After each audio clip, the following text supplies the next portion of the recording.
Hello everyone, আজকের ভিডিওটা SSC এক্সামের পরে যারা কলেজের অ্যাডমিশন নিয়ে কনফিউজড, লাইক যারা ডিএমআরসিতে অ্যাডমিশন নিবে বা নিতে চাচ্ছ, বা যারা কনফিউজড যে নিবে নাকি নিবে না, তাদের সবার জন্যই আজকের এই ভিডিওটা।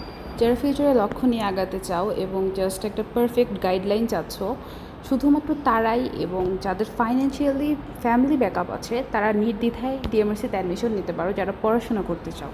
আর অনেকে আছে যে কলেজে উঠে এনজয় করতে চাও, একটু চিল লাইফ লিড করতে চাও। ইভেন অনেক আছে ফার্স্ট ইয়ারে পড়াশোনাই করে না, সেকেন্ড ইয়ারে দেখা যায় কোনো রকম কমপ্লিট করে সিলেবাস দেন এক্সাম দেয়। এই টাইপের মেন্টালিটি নিয়ে ডিএমআরসিতে ঢুকা একদমই ভুল ডিসিশন। কেন বললাম ভুল ডিসিশন? যারা কলেজে অ্যাডমিশন নিয়েছে তাদের থেকে একটু আইডিয়া নিতে পারো যে সব কিছু নিয়ে কী পরিমাণ প্যারা এবং কোনো ফ্রিডমই নেই এই কলেজে অ্যাপ্লাইয়ের জন্য সায়েন্সের 4.50 এবং কমার্স আর্টসের 3.50 থেকে তোমরা অ্যাপ্লাই করতে পারবে। অ্যাপ্লাইয়ের পরে তোমার কলেজ থেকে তোমাকে চুজ করবে তোমার রেজাল্ট অনুযায়ী। এখন আসি যারা শিওর হয়েছে যে কলেজে অ্যাডমিশন নিবে তাদের জন্য। আমাদের কলেজে কোচিং বাধ্যতামূলক, কোচিং করতেই হবে।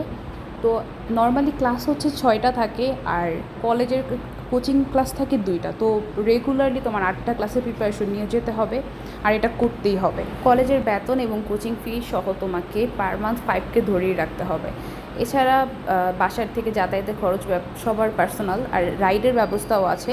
যেমন আমি নারায়ণগঞ্জে শুধু আইডিয়াটা দিতে পারবো যে নারায়ণগঞ্জ থেকে 2200 থেকে 2500 টাকার মধ্যে নারায়ণগঞ্জ থেকে কলেজের রাইডের ফি ধরে রাখে পার মান্থ। ইয়ারে একটা স্টাডি ট্যুর, আর যেদিন এইচএসসির রেজাল্ট দেয় ওই দিন একটা ডিজের ব্যবস্থা করা হয়। এছাড়া তেমন কোনো প্রকার কোনো প্রোগ্রামই হয় না যে কলেজে গিয়ে কোনো প্রোগ্রামে অ্যাটেন্ড করব, এই টাইপের মেন্টালিটি একদমই বাদ দিতে হবে। Thank you for watching this video. আরও ডিটেলস জানার জন্য কমেন্ট সেকশনে জানালে আমি আরেকটা ভিডিও করব।